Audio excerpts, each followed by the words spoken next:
Depuis 1995, j'ai commencé à recevoir de Dieu de façon successive certaines révélations et visitations en ce qui concerne le mandat de l'Église dans cette génération contemporaine. La Bible dit, vous êtes la lumière du monde. On n'allume pas une lampe pour la mettre sous la table, mais sur la table afin qu'elle brille et qu'elle éclaire toute la maison. Cependant, quand on regarde de façon profonde et réelle, la religion et même souvent l'Église ont été complices du sous-développement de nos sociétés, de nos nations, simplement parce qu'on a exclu le potentiel divin qui devait permettre à l'émergence, à la construction de nos nations, justement de la participation du développement sociétal. C'est une grave erreur. Nous avons promis aux gens le ciel. Quand ils viennent à l'église, ils attendent simplement une récompense là-haut.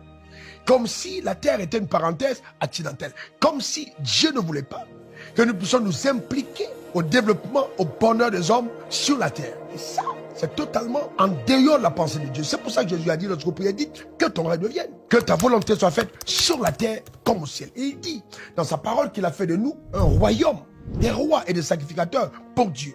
En d'autres termes, un homme qui marche avec Dieu devrait être à même de manifester la sacrificature pour avoir justement une dépendance d'un trône invisible et la royauté pour la manifestation du règne de Dieu sur la terre dans un domaine spécifique.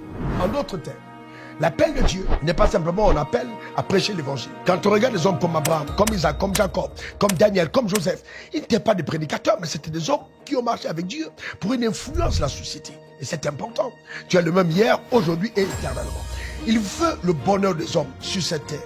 Et c'est pourquoi, par la nouvelle création qui retrouve l'image et la ressemblance de Dieu, il veut redonner à nos nations, à notre société, des couleurs spécifiques de sa gloire, afin que les hommes puissent goûter aux prémices de la pensée de Dieu qu'il a eue quand il a conçu justement ce monde dans lequel nous sommes. C'est pourquoi, que ce soit en politique, que ce soit dans les affaires, que ce soit dans l'art, dans le sport, dans l'éducation, que ce soit dans les domaines scientifiques et j'en passe, Dieu a besoin de la présence des saints, des personnes éclairées, des personnes équipées par lui, qui vont donner, de resplendir, de faire voir sa pensée de façon tangible et qu'on ait des modèles authentiques de ce que Dieu aurait voulu que cette société soit. Donc, les croyants ne doivent pas s'exclure du développement de la société. C'est ainsi qu'en 2008, fort de toute cette visitation de Dieu qui va pousser déjà 2002 à entrer dans le domaine des affaires, parce que je suis en même temps 100% homme de Dieu, 100% homme d'affaires, chef d'entreprise dans divers secteurs. De 2002 en 2007, j'ai fait une expérience extraordinaire en 5 ans. La création du milliard sans emprunt bancaire. Et Dieu m'a mis à cœur en 2008, quand nous avons commencé le temple de la foi, mettre sur pied l'école que j'ai intitulé l'école de la royauté. Le concept est simple. Inculquer justement au sein la notion de la royauté. Nous sommes des rois. Dieu nous a créés pour régner.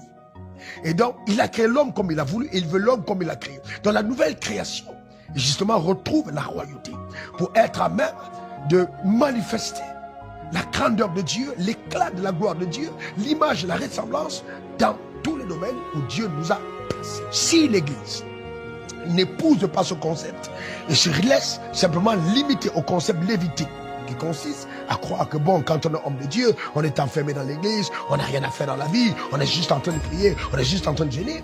Je vous garantis que le diable se moquera sérieusement de nous. Et de ce type d'église aujourd'hui, Satan fait l'évangélisation pour eux. Il envoie des masses de personnes dans ce genre d'assemblée où les personnes attendent simplement de voir la gloire de Dieu. Là-haut, si Dieu t'a oublié sur terre, rien ne prouve. Alors je dis, rien ne prouve qu'au ciel, il te connaît. Parce que si nous sommes enfants de Dieu, Dieu est ton Père responsable. Lorsque tu pries, tu dis notre Père. Notre Père, c'est-à-dire Dieu n'est pas le Père de ton pasteur. Simplement, il n'est pas le Père de ton prophète. Il est aussi ton Père. Donc, dans tous les domaines, il a envie que cette paternité s'exprime au travers, justement, des exploits de son fils, de sa fille que tu es devenu. S'il te plaît, il est important que tu en prennes conscience. Mais cependant, c'est impossible d'émerger dans une certaine dimension de la révélation de ta royauté si tu n'as pas connaissance de certains éléments fondamentaux. Parce que pendant longtemps, on a juste enseigné la sacrificature. Mais la royauté va demander la connaissance de certaines lois, certains préceptes, certaines règles qui te permettent justement d'influencer, de briller, d'impacter la génération dans laquelle tu te trouves. Et je sais que c'est pour ça que Satan me hait. Il me hait. Parce que j'ai dit à l'église, retrouve ta position. Retrouve les moyens, la richesse qui t'est disponible pour servir Dieu. Pas la richesse de la vanité.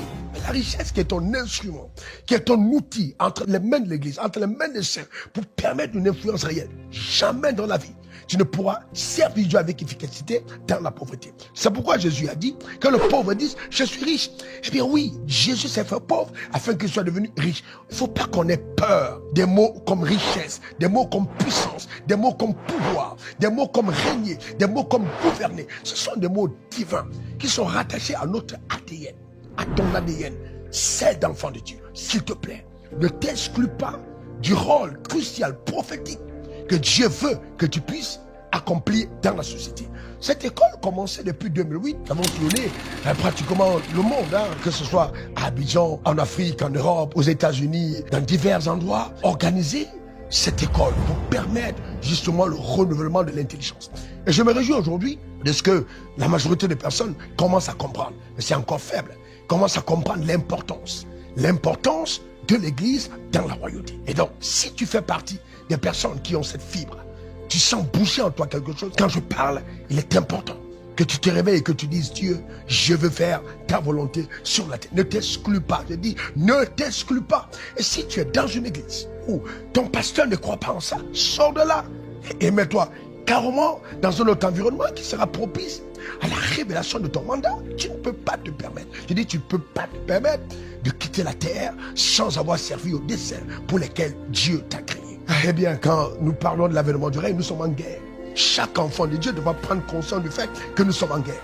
Et celui qui est en nous est plus fort que celui qui est dans le monde. On doit voir maintenant une église qui rayonne, qui démontre la grandeur, la splendeur, la puissance, les pouvoirs, la richesse, la gloire de Dieu dans tous les domaines.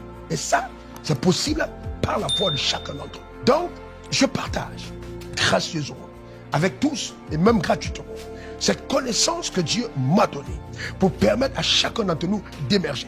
Et comme ça a été des visitations, et chaque révélation que Dieu nous accorde est une dotation, est une richesse, je le mets à disposition de ma génération. Ma vie est un témoignage éloquent, puissant et extraordinaire.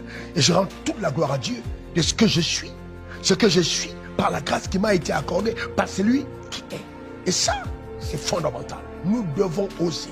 Nous devons oser, nous devons rêver, nous devons soupirer, nous devons crier afin que cette génération, nos enfants et les enfants de nos enfants vivent une histoire totalement différente de celle que la religion nous a présentée.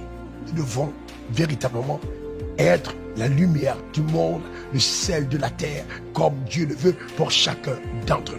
C'est pourquoi cette école ne mourra jamais. Je continue dans la loyauté à ce discours depuis plusieurs années aujourd'hui. Je parle de 2008, la première fois qu'on a commencé cette école. Ça fait pratiquement 20 ans. Et je continue le même engagement, le même discours avec des révélations encore plus fraîches et plus grandes, de par les expériences vécues personnellement. Et je suis content de voir qu'il y a tellement de personnes que Dieu a suscité, des hommes qui ont été transformés, des hommes qui sont entrés dans les couloirs, des hommes qui sont devenus des PDG, des autres qui sont dans la politique, d'autres qui sont des créateurs de richesses qui ont des emplois par milliers créés à partir de ces écoles. C'est quelque chose de puissant. Et ça fait plaisir. Ça fait vraiment plaisir. Alors je voudrais t'encourager, je voudrais vraiment t'encourager à vraiment considérer l'appel divin qui est sur ta vie. Et à ne pas te limiter au simple fait de dire, je tiens un micro. Va plus loin que ça. Va plus loin que ça. Cette société a besoin de toi. N'enferme pas ton potentiel dans les 4 murs. Explose. Fais tomber les murs. Vas-y. À la conquête d'un couloir, à la conquête de la politique, à la conquête de l'économie, à la conquête de l'art. Vas-y dans un domaine du sport. Vas-y quelque part et rayonne. Féconde cette grâce qui est déposée en toi et qui ne cesse de t'appeler à l'action. S'il te plaît. N'oublie pas, on a une vie, une seule sur cette terre. Et nous devons laisser une empreinte indélébile. Notre histoire doit être vécue avec la dynamique de la foi, écrite avec la plume justement des belles histoires que seule la foi s'est écrite. Afin que, quand tu auras quitté cette terre, même Jésus t'accueillant au ciel te dise bienvenue. Tu as vraiment démontré sur la terre que je ne suis pas mort sur la croix en vain, que mon sang n'a pas coulé inutilement. Que Dieu te bénisse abondamment. Que la grâce et la paix de Dieu soient ton partage. Que la puissance de Dieu t'accompagne. Bien, s'il te plaît, fais-toi une faveur. Accède à tous ces enseignements, tous les titres que tu peux avoir émanant de la grâce ou du potentiel divin que je suis. Je suis un don de Dieu pour cette génération. Il m'a dit, va et prêche l'évangile de foi. Permets à mon peuple de posséder son héritage et d'accomplir sa destinée. Et je sais que c'est pour ça que Satan m'aime, mais je m'en fous. Il faut bien que Satan accomplisse son rôle et Dieu le sien au travers de ces instruments que nous sommes. Celui qui est en nous est plus fort. Et cette bataille, nous la livrons et nous sortons vainqueurs. Satan ne nous fera pas peur. La religion ne va pas nous impressionner. Nous allons continuer de prêcher, continuer d'annoncer que c'est anormal, que tu sois pauvre, que tu sois malade, que tu sois faible, que tu sois dernier. Nous allons continuer de le dire. Regardant Satan en face, professant la vérité. Ça ne fait pas peur. Mais au contraire, vos témoignages de transformation, de visitation, d'impactation sont ma joie et ma fierté. Prie pour moi. Prions ensemble. Appelons son règne sur la terre. Jésus, c'est le meilleur choix qui puisse arriver à un être humain sur la terre des hommes. Il n'est pas venu nous exclure de la société. Il est venu nous montrer le modèle de vie que Dieu voudrait que chaque être humain puisse expérimenter sur la terre des hommes. C'est pourquoi, toi et moi, nous sommes encore en vie et que nous allons vivre jusqu'à la dernière seconde de l'histoire qu'il a écrite de sa main pour influencer cette génération. Que Dieu te bénisse à moi. Bien pour te servir, c'était bien moi, encore docteur Al-Wafo, comme j'aime à m'appeler, et diplômé de l'Académie du désert. C'est juste des histoires fabuleuses et incroyables. J'ai commencé à parler de ces choses quand Dieu m'a donné le mandat. Je les ai d'abord expérimentées avant de raconter. Donc ce ne sont pas des fables, c'est un vécu, une expérience incroyable de ce que Dieu est capable de faire au travers d'un cœur qui lui fait confiance. Il est tellement, tellement spécialiste. Ramasser les indigents de la poussière, les sorties du fumier pour les faire asseoir à la table des rois. La royauté n'est pas réservée à ceux qui sont nés génétiquement de familles royales sur la terre par la chair. Elle est réservée à ceux qui, comme nous, ont été engendrés par Dieu, le roi des rois. Je suis un roi, je suis un roi, il est le roi des rois. Que Dieu te bénisse. Et on se dit, à plus tard, à plus tard. L'école de la royauté, c'est pour toi.